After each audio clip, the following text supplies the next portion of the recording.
Today, Ivan and I are just going to share some of our experiences.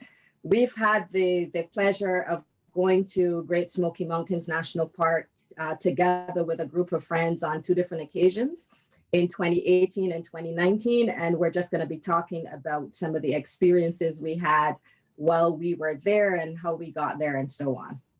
Yeah, and hopefully to encourage you all to want to take the dive and check out one of the national parks outside of California, since most of us are in California. And really any outdoor space. We both love the outdoors. We've both been avid outdoors people in different ways from the time we were children. And this is, fortunately, we have a group of friends that we're able to do all of these activities with and to share space with other people who may not have friends that they can do the activities with and encourage them to come with us and do some of these activities as well. So one of the things that we do, not everybody in our group does it, but Ivan and I do research on wherever we're going, how we're getting there, what we're going to be doing, and so on before we go to the park. We like to know the history of where we're going. We always want to know what the African American experience has been like in that area, what the experience of Native Americans has been like in that area. And so we thought we would get this session started just by talking a little bit about the background of Great Smoky Mountains National Park and to give you some idea of what that park is like. And let me add also too that one of the things that she and I talk about and our friends talk about is the fact that statistically, people of color don't really do a lot of visiting to national parks, right? And one of the reasons that they found through research is that a lot of times people of color don't see a connection to the national park. So that's why we want to try to point those type of things out when we're talking about Great Smoky Mountain here in particular, but anytime we're going to a national park. And it doesn't mean that people of color don't have connections to the natural environment and aren't in outdoor spaces. It's just that going to some of the public lands and national parks in particular, it's a lot different to somebody enjoying a natural space that's closer to home or that has a greater connection for them. Yes. I hope everybody who's listening knows some of the history of Native Americans in this country and how a lot of these national parks were formed. And there's certainly a controversial history with the national park system and how a lot of these parks were established. The Cherokees were the original inhabitants of the Great Smoky Mountains National Park. And they're in that wider area, not just Great Smoky Mountains National Park, but in a lot of that broader area, they were forcibly removed to Oklahoma and Arkansas from around 1838 in what's known as the Trail of Tears. And I'm not going to go into that exhaustive history, but just to say there was a band of Cherokees who did not go. They had a separate agreement and they did not go. And they're now the Eastern Cherokee band that's still in the Western North Carolina part of the park and still do provide resources and are still an area that's open to visitors to the park to go and experience. It's one of the gateway communities now, the city of Cherokee, which is on the reservation itself. And so there are gateway communities like Cherokee, and on the other side of the park would be Gatlinburg. And we'll talk more about that as we go along, but they do still have a presence, like Michelle's saying. So this park was authorized by Congress in 1926 and officially opened in 1940. Ivan, do you want to talk about George Massa? Well, so George Massa was an immigrant who came to the Great Smoky Mountains region, and he came to actually start to become a miner, but ended up, taking photographs, met up with a journalist and started taking pictures for the journalist as the journalist was writing about the park. And so many of the historic pictures, I should say, from Great Smoky Mountains National Park around the time that it opened, which is around 1930s, 1940s, a lot of those photos are from George Massa, who, like I said, immigrated from Japan and then ended up in the region simply because he wanted to go into mining, but ended up on this path of taking these photographs. So a lot is due to him in terms of promotion of the park and getting people to really know about the park. Because a lot of the national parks were promoted through photographs and whatnot. And so he's key in that respect. So Great Smoky Mountains protects both natural and cultural heritage. And the photo that you're seeing in the background is actually a photo I took, I think, in 2018. Yeah. And it's not hazy like this because it was early in the morning. It's hazy like that because that's how the Smoky Mountains sometimes look. And that's the term Smoky Mountains is a rough translation of the Cherokee name for the area. And I'm clearly going to mispronounce this, but to me, it looks like Shakonich, and it translates to mean face of the blue smoke. And if you look at this photo, it actually looks like there's blue smoke in the area. Yeah. And then the name Smoky Mountains, the Europeans in that area added great before it, and that's how it became known as the Great Smoky Mountains. And the Great Smoky Mountains National Park is really an open access park. And because it's an open access park, meaning people can come in from different areas, they're not driving through a gate, they're not paying an entrance fee. Right. It's the most visited national park in the country. There are 62 national parks in the system that's managed by the National Park Service. They have 419 units. 62 of those units are national parks, and Great Smoky Mountains is the most visited national park. And it is, I believe, the #2 or #3 visited site in the national park system altogether. Yeah, and anyone who's visited national parks knows that most of them have fees to get in. It's usually, I don't know, anywhere from $20 to $30 per car. So most of the funding for Great Smoky National Park actually comes through donations, right? That people make either at the visitor centers or other sites throughout the park. So that's an interesting fact. And it, like Michelle said, it is the most visited national park, probably because it is free and it's near the largest population centers, which are on the East Coast. So, just because we do research and there's information about all of these parks to share, we thought we'd share some additional information about this park. But national parks also play a critical role in visitation to an area in terms of tourism, in terms of benefits to the community and so on. And I just wanted to point out that in 2019, visitors to Great Smoky spent over $1 billion in that area. And that's a significant amount of money. And their spending and their visitation supported 15,200 jobs. So a really important contributor to the area. The Great Smokies, they're also an international biosphere reserve, which means they're protecting natural species that are in the area, and they're species that are internationally important. It's also a World Heritage Site recognized for its heritage, its natural heritage, that is important enough that it's globally important. And those two protections were done in 1976 and 1983. The other thing I should quickly point out, or that we should quickly point out, the areas that are encircled in purple on the map are the areas that we visited and are areas that we're going to be talking about for the presentation.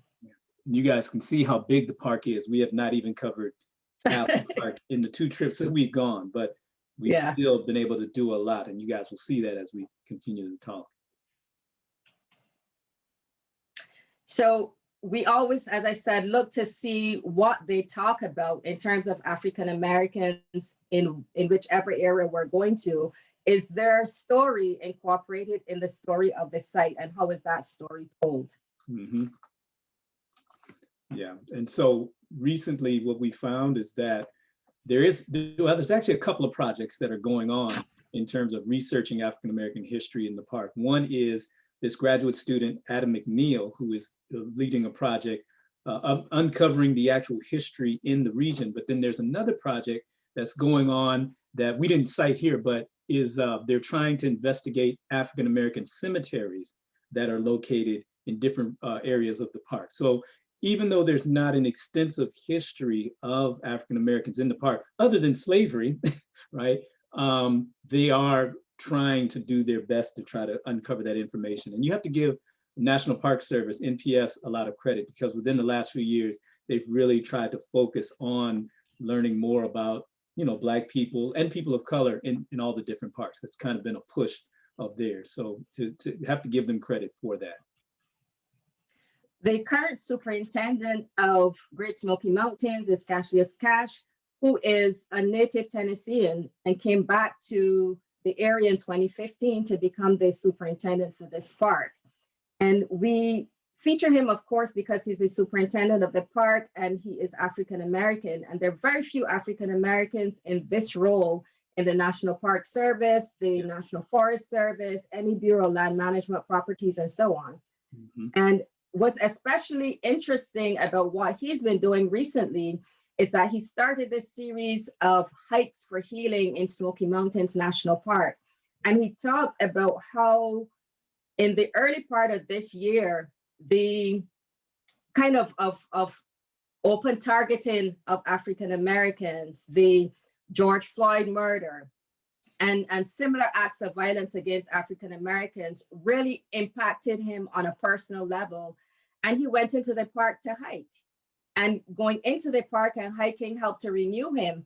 And he thought it was an opportunity for other people to work through those kinds of issues. And so he created this series of hikes because of COVID on a small scale of 10 people at a time, but taking these groups into the park, doing hikes with them, and opening up some space to have conversations about race in a space that's kind of safe, but because they're talking about painful issues, there's an expectation that they may be hurt, but a space where it's confidential and whatever is discussed on those hikes is not shared after that point in time.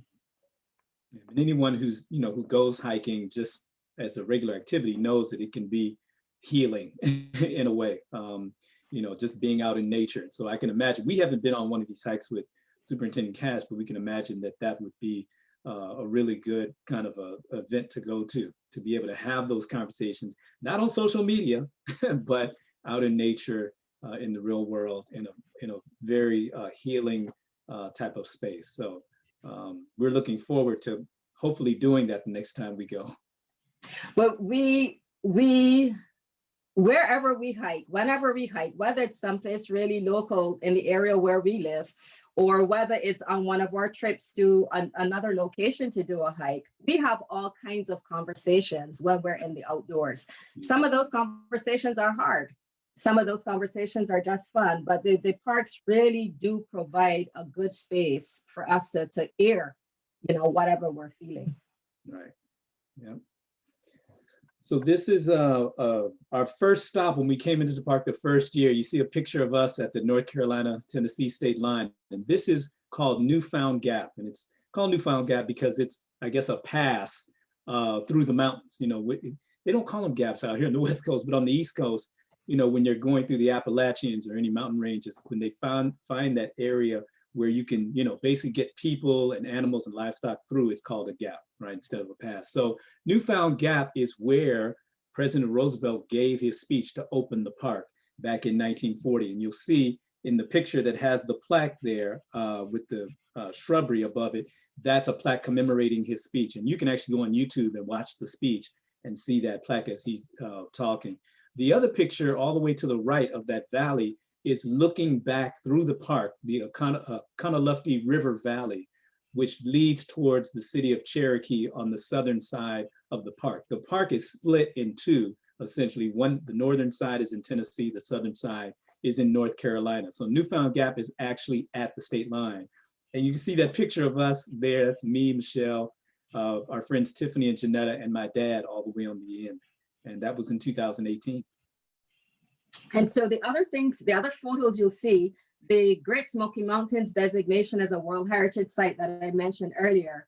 But I also had to take a photo of the interpretation that they're doing in the park. And right at one of the key entrance points to the park, they have a series of plaques that talk about Native Americans in the park. And that's always important for me, that we recognize the original inhabitants of the land and we share their history, we share their experiences, so that we don't make assumptions about what they did or how they lived or how they used the land, but that information is presented to us and we can give them the recognition that they deserve. Yeah. So when we were at Newfound Gap, and I showed you that picture looking down the river valley, at the end of that river is what's called the Econo-Lofty Visitor Center. And they also have the Mountain Farm Museum. Mountain Farm Museum is basically a preserved farm site illustrating what life was like in Great Smoky Mountains National Park region around the turn of the century, around the late 1890s, early 1900s. So we got a chance to go through the museum, the Mountain Farm Museum, but the Visitor Center also has a museum talking about, you know, the flora and fauna throughout the park. One of the distinguishing things about Great Smoky Mountain is that there are 5 different biozones throughout the park, right? And so they talk about that. They talk about the fact that there are black bears. They talk about the fact that elk were reintroduced to the park recently. I think it was in 1970 or 1980, because elk had been decimated in the park. And so they reintroduced them. And many times in the afternoon, in fact, my family, if they're on here, they know that across the way from the Econo-Lofty Visitor Center, there's a meadow, and normally there are elk over there in the afternoon. So it's a good place to start your visit and a good place to get information about the park as you enter. For some people who are listening to us, the 1970s isn't exactly recently. Yeah. In the 1970s, they were probably not born yet. Yeah, that's really interesting. Sorry about that. And another important thing, or another interesting thing, or another thing that we do, we have passports to the national parks. Yeah. And wherever we go to a visitor center because we want to get our passport stamped. We go to the visitor center because we're also going to buy usually some type of souvenir. We may drop a couple of dollars in the donation bin, but that's also a way for us not to necessarily keep track of where we're going, but to make a contribution to the national parks. Right. We know that the investment in these national parks is not enough to keep them running. And as Ivan said before, a lot of the support for parks do come from donations. So by purchasing a passport, by going to the visitor center, maybe purchasing 1 or 2 souvenir items, that's also a way that we give back to the parks that we're enjoying. Yep. And one of the trails that we hiked that first year was Grotto Falls Trail.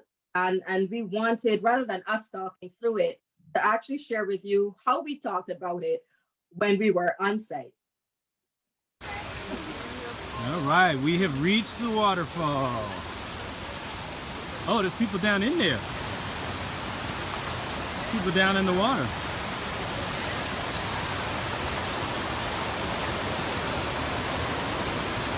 All right. All the smiling faces. Everybody's happy. Yes. We made it.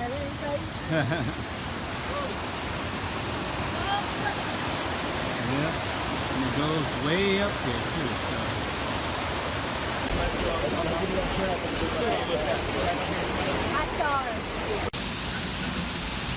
Who's first?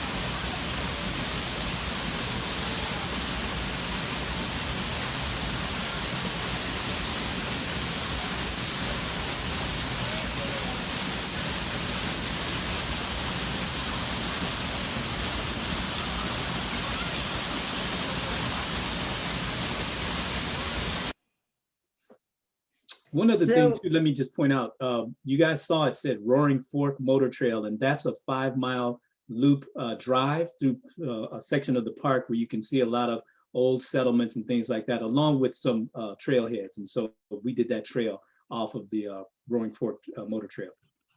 And you notice one of the things Ivan said in the video is that we made it and we're all happy. And it's because, you know, not all of these trails are flat.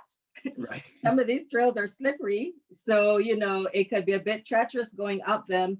And that one was quite a climb. And I remember that it's so humid on the East Coast because the climate is really different to it is on the West Coast. And so, even though the hike itself may not be hard, the humidity sits on you. Mhm. But when we got to that point of the falls, the temperature is really different. So refreshing, so cold. Walking behind the waterfalls was like you're walking through a different world. Yeah. This next hike is Alum Cave, which really, wasn't a cave. It was like a cave, what I call a cavelet. Anything that's small or not quite, I add let on the end. Like But again, another really great experience. Yeah, that was a good hike. About 4 miles round trip. That was a good hike. And you'll see some of where we had to climb through. So we actually had to climb through tunnels in the rock to get to where we ended eventually, which is that point on the upper right. That's where we ended, but that's not where the trail ends. You could actually have continued beyond that to hike in a much wilder space, a much more difficult climb. Yeah. I'm going to say because Ivan's dad was with us, we didn't bother to do that part, but that wouldn't quite be the truth.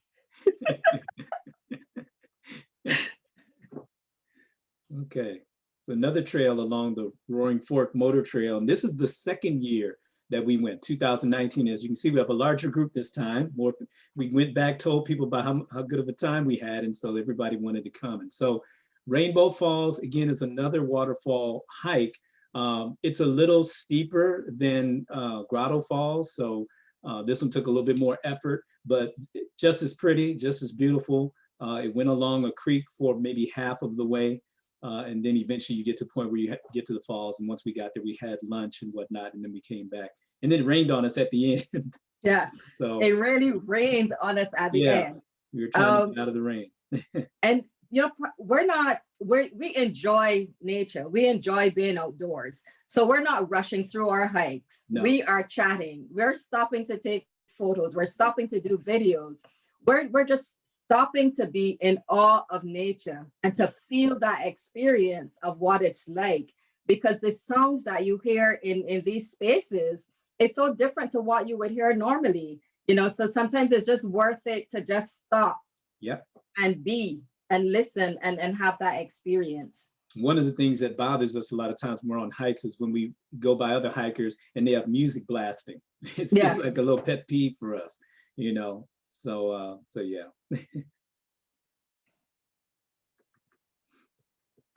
All right, I guess I need to talk about the cycling. Michelle, you do, because I'm not a cyclist. So Cades Cove is an area in the park, kind of on the northwest side of the park, and it's a valley essentially where there was a settlement of people, churches, mills, farms, and whatnot. And now it's just this large area where you can go. They have an 11-mile round trip loop drive that goes through, but on Wednesdays and Saturdays, they close the loop to only bicycle traffic. And so I tossed out the idea, hoping somebody would want to do it, that we would go in the morning and do this. Now we had to be there at about 7 a.m. to rent the bikes. So, it meant we had to get up at around 5:30, maybe 6 a.m. and then drive from our home or from our house to get there. But as you can see, we all got the bikes and we rode through, and it was really beautiful. And you can see that picture in the lower right-hand corner of the valley in the morning with the cloud cover. And we got so many good pictures from that ride. And it's just a good area to film nature. Michelle's got videos of wildlife in the next slide. So I'll let her go ahead and show that. So unlike Ivan and some of our friends, I'm not an avid cyclist, and you'll have to read my blog to understand why. So when they decided that they were cycling, I decided that I was going to hike on my own. I don't normally hike on my own. It really depends on the space, because it's not always safe to hike alone, and it's not something we recommend that people do. Right. So I felt comfortable hiking on my own because this is an area that on the day that we went is close to vehicular traffic, and it's an area that's relatively popular. So there are always going to be other people walking through. Mm-hmm. So I decided I was going to hike on my own. I spotted where it was going. They went off. So I went with them to the concessionaire where they were going to get the bikes. That's where my hike started. They went off to do their thing. I set out on my hike, and it was a glorious day. But initially, as I started on this hike, I didn't see anybody else on the road, on the trail.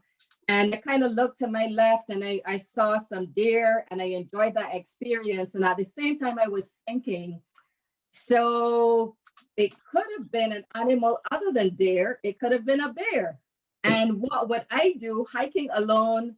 You know, what would I do? And I just kind of made up my mind at that point in time that I would be ready to die. And whatever that experience was going to be, it was going to be.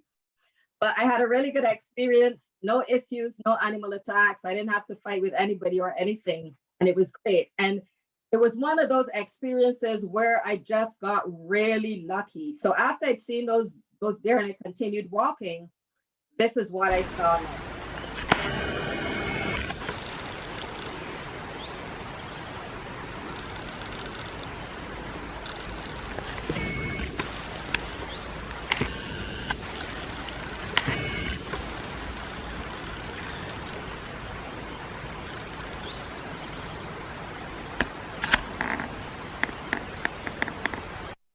I mean, how often do you go outdoors and animals run to you so you can take photographs and take videos and stop and pause so you can do it for as long as you want. Yeah. So I was really happy that I was out hiking that day and I got to have that experience and to make what I felt was a really good connection with me. And that's a really good area too, to see wildlife. Someone else saw a bear while we were there in the valley because the bears come down and the deer come down, I guess, you know, for food or what have you. And so that's a really good place. So people that want to see wildlife, they come to Cades Cove. But it's got to be early in the morning or late in the afternoon normally. Someone asked what time of year this was. I think we were there in, was it end of July? I think it was the end of July. It was middle of July, I think. Middle of July, yeah. So for that person that asked that, that's when it was. So we recognize that not everybody's an outdoor person. Or maybe you can stand the outdoors for one day, but you're not like us and you don't want to do it every day, day in and day out. And there are other experiences in the Gateway communities, and we're going to come back to the Gateway communities that you can have while you're in the area of the park. And this is one of them. Yep. Yep. Gatlinburg Mountain Coaster for those souls that are brave enough to take a ride. But it's just one of the things. There's a number of different tourist type of things to do in the Gateway communities, Gatlinburg, Pigeon Forge. The coasters is one of them. They had miniature golf places. They had one of those, I can't remember who initiates the aquarium, but they had an aquarium. So there are a number of other attractions, especially in Pigeon Forge, actually more so than Gatlinburg. So what Ivan isn't saying is that on that occasion, that year, we ended up going to the mountain coaster twice. Yeah. The first time we went at night because they wanted the experience of riding on the track at night. Yeah. When they were, I think it was when you guys were about to board the train, in the cart, right? Well, so and when we noticed that everything stopped and nobody was telling us anything about what was going on. Right. And then we found out that it stopped, the coaster shut down because there was a bear on the tracks. Yeah. And but for that trip was the second time because when we did, I think it was when we did the grotto hike, some people before us had also seen a bear on the trail. Yeah. And we had this incident where the bear shut down the track, everything closed, and we had to come back to the mountain coaster on the following day to have a daytime experience instead of a nighttime experience. But that was just, that was exciting. It was nice. It was fun. Yeah, it was different. And the way we found out was that the people who run the coaster have walkie-talkies. There was someone at the top where the coaster comes down and someone at the bottom. And they kept saying there's a code black. And we were like, well, what's code black? Code black means black bear, right? There's a black bear spotted near the track. So they had to shut it down that night. So it'd be nothing worse than running into a black bear pitch black on a coaster. So I know, right? and he just says hello, but what do you do at that point in time? Right. So that was probably for the best. So just some logistics about how we do what we do. We're in California. We travel to the East Coast. We plan these trips a couple of months in advance because none of us are rich. We all have to plan our vacations. We want to do them as often as we can. And so we try to buy our tickets early. We coordinate our travel. We fly overnight. Yeah. so that we arrive early in the morning and we don't waste the day by flying. So we get there early in the morning so we can do activities on the day. And, just to give you a sense of how things go, Ivan is a big planner. And most of these trips, the bigger trips that we've taken, he does the planning. And we have an ongoing messaging system that we use for all of our trips. And he is sometimes almost daily sending us reminders, sending us links of things to do, making suggestions. We investigate those, we decide what we're going to do, and so on. Yeah. We share a home. We find Ivan. When I say we, I really mean Ivan. Finds a home. We have an idea of how many people are going to be going, so we split the cost. If we're flying to somewhere like the Smoky Mountains, we'll pick up rental cars at the airport. Again, we're splitting the cost of that. We usually do, and again, by we, I don't mean me, nor do I mean Ivan. We usually do some cooking. We don't always eat out, so we do a lot of cooking as well. There are people in our group who take charge of that. Ivan and I just enjoy the meals. Yeah, I buy food and that's it. So exactly. But this cost sharing is a way to make our trips a lot more affordable.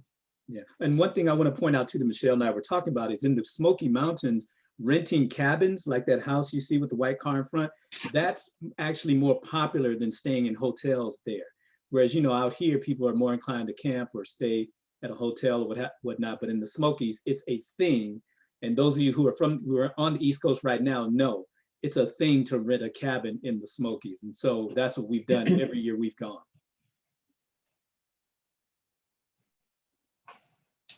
And then there are these gateway communities that we started mentioning from earlier. Cherokee is an area that as a group we haven't visited, but certainly is something that, as we're going back to the Smokies again, it's just a matter of when. So the next time we go, that would be one of the things in our agenda. The photo on the upper left, that's Gatlinburg, a very touristy area, not a place where we spend a lot of time because, that's not necessarily what we're interested in, right. But we drive through on the way to get to the sites we're going to be going to. It's like Hollywood Boulevard. Yeah. For some people, that's what they want. And there are throngs of people in Gatlinburg. And, it's like any other tourist spot. You could be dropped in the middle of nowhere and that's what you would find. Yeah, exactly. There's also Pigeon Forge, which is where we actually spend more of the time, places where we eat, places where we relax that are outside of the trails and so on that we're hiking. And a big draw to that area is Dollywood. And I'm sure all of you know who Dolly Parton is, a native Tennessean. Contributions to Tennessee are just phenomenal. And Dollywood is a really, really popular area. Yeah. That's one of the places we thought about visiting, but we try to cram so much in and there's only so much we can do. There's only so much time. Yeah. Two of our family who went with us last year actually did go to Dollywood and they had a good experience. Yeah, I've been with my family, and if any of my family are on this call, they know it's a nice park. It's a good family park. It's not so much a thrill park like Magic Mountain or any of the Six Flags. It's really more reminiscent of, if anyone's ever been to Busch Gardens in Williamsburg, Virginia. Just real pretty, more family oriented. I would say it's probably second to Disney in terms of a family theme park.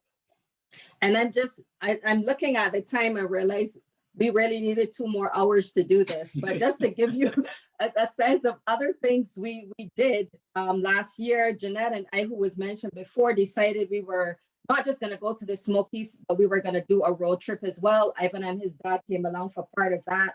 We did Cumberland Gap Historic Park. We did several Lincoln Memorials. We did Camp Nelson in Kentucky, and we did Mammoth Cave. So we did about 5 or 6 days of, going to the Smokies and driving to other places and really having a wonderful experience enjoying some of these national parks on the East Coast. The photo of the Blue Ridge Parkway, we drove along that parkway when we drove from North Carolina to the national park in 2018. Yep.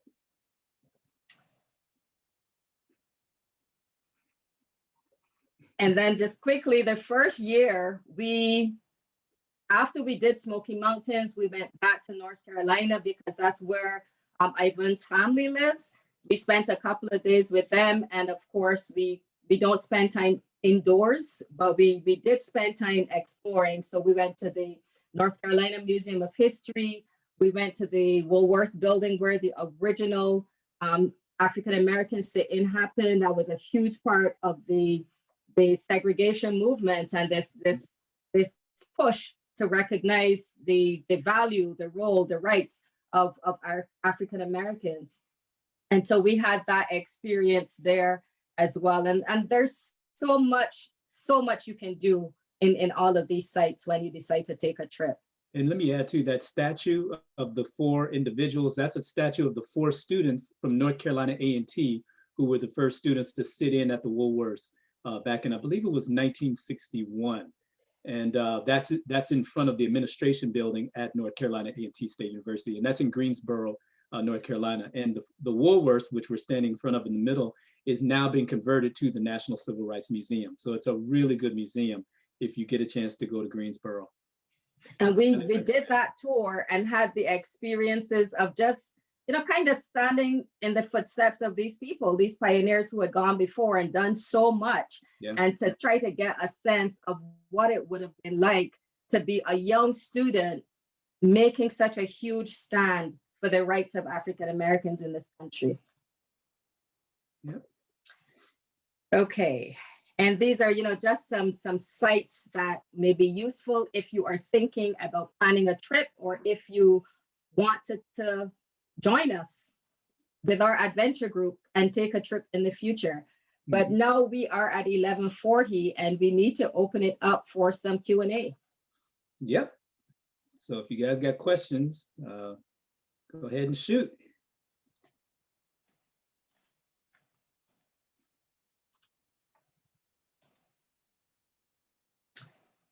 So there are some questions in the chat, I believe. Yeah. Let's see. I see one here. Is there an opportunity for horseback riding? Someone asked, because we don't really ride horses, but there is a stable at the Elkmont campground that you can, I guess, rent horses, or they take you on a horse tour, one or the other. But they do have stables. I think Elkmont and Smokemont, I think both have horseback riding. Absolutely. There's also a stable in the Cades Cove area. And I don't know if you recall the photo that I shared with the horses that I saw as I was hiking. And that's where horses could be rented as well. Mm-hmm. Okay. Oh, I see a bunch of questions in there. One says, what has been your favorite national park and why? That's a good question, Kelsey. I don't know if I necessarily have a favorite. I think Great Smoky Mountain is the prettiest national park. And I've said this to a number of people. It's the prettiest national park I've ever been to. I've been to a bunch of them. I haven't been to all 62. I've been to almost all the ones here in California, except Redwood National Park. And I've been to a few, in the South. And I would say that it's the prettiest one I've been to. It doesn't have a lot of high mountains and tall waterfalls like a Yosemite or Yellowstone, but just the vegetation and the amount of wildlife. To me, it's been the prettiest one I've ever been to. There's a question about whether freed slaves stayed in the area after emancipation. Some of them did. So, the descendants of the freed slaves and their descendants, they are still in those areas. In the northwest area of North Carolina, in Jackson County and in Haywood County, that's where the bulk of the slaves in North Carolina were. And after emancipation, some of those formerly enslaved stayed in the area. Their descendants are still in the area as well. Yeah. And so the National Park Service, their effort to get stories, that's who they're going to. So they're doing a series of community meetings in North Carolina as well as in Tennessee to invite people to come out and share their stories with them. And this project has been going on, I believe, since 2018, and it's an ongoing project. Yeah.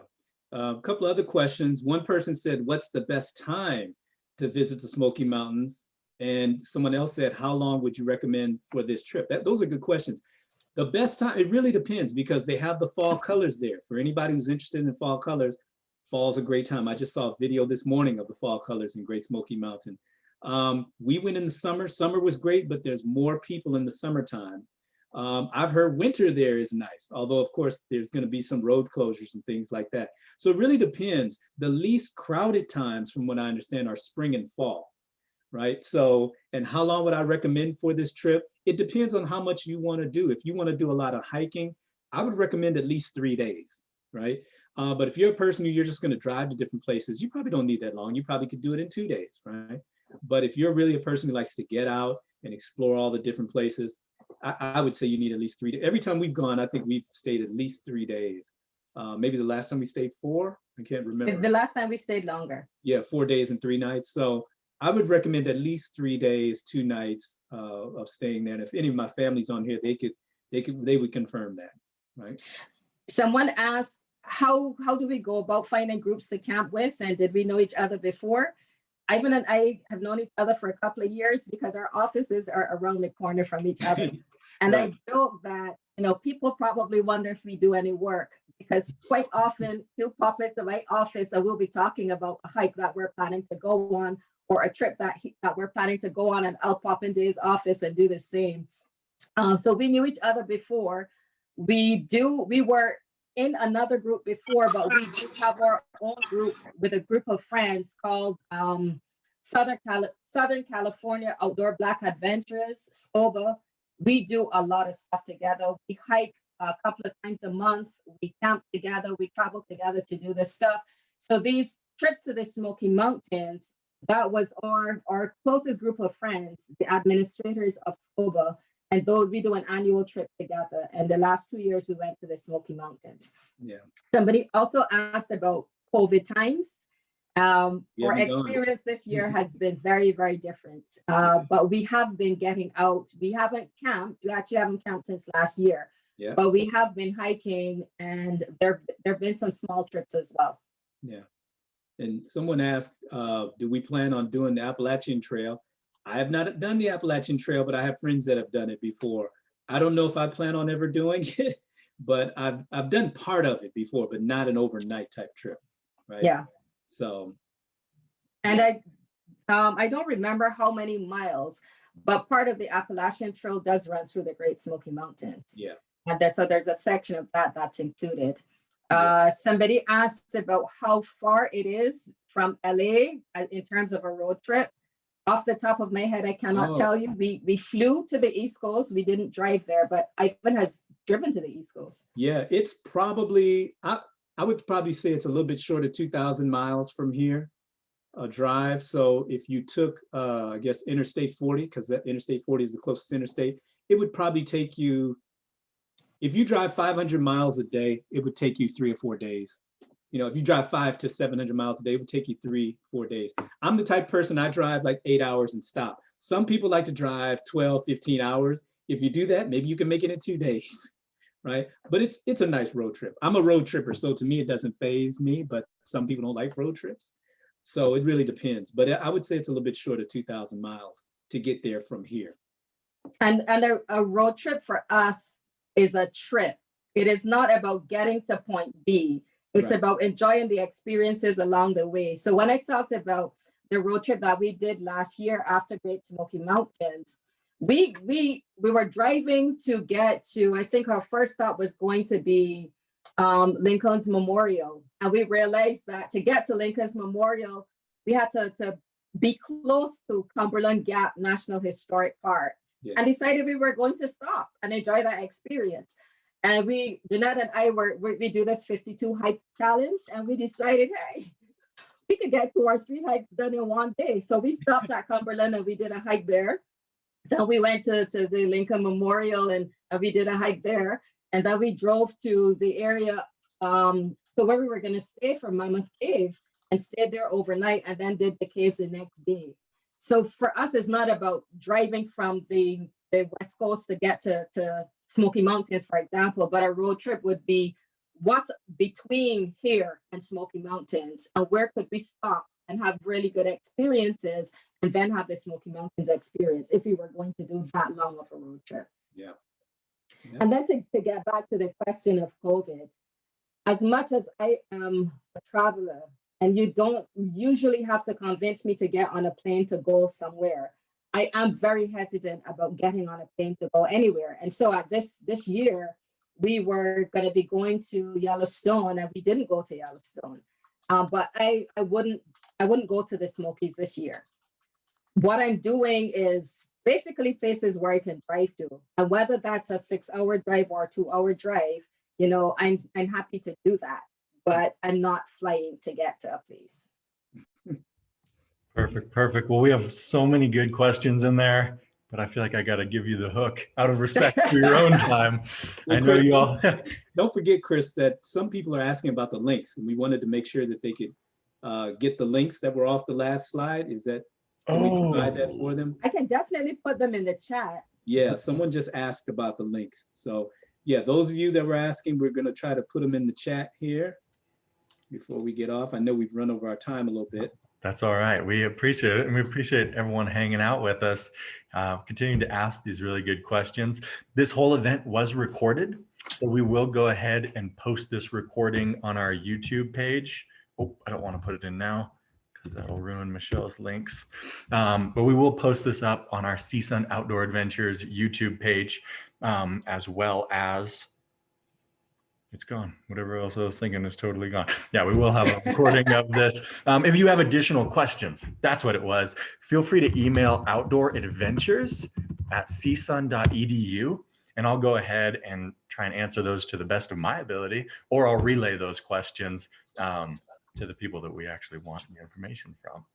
So Ivan and Michelle, thank you again for being here, for sharing all your really good stories, all the really good information, and giving us another just perspective and look that's been different from the tours that we've been taking. We honestly appreciate the heck out of it. We loved it. Well, thanks for inviting us. Yeah. We are happy to share our experiences. I certainly enjoy the outdoors, and we have done a lot of things in the last 3 or so years in the outdoors. And this is one of my favorite parks. We could have talked about this for a whole nother hour. I know. We look forward to whatever the presentation is for next semester. Yeah. We have thousands of photos of just the Smokies alone. Yeah, exactly. Perfect. All right, everyone. Well, thank you again for coming. I'll drop those links one more time. We're wrapping up our semester. I think we've got Zion this Thursday, and we're getting weird with it and doing some film tours of Lord of the Rings locations and Star Wars, just to change it up a little bit. But as always, we appreciate you coming. Hope you learned something and can follow up and continue to research and travel on your own. So thank you. We'll see you all next time. Thanks, everybody. Bye.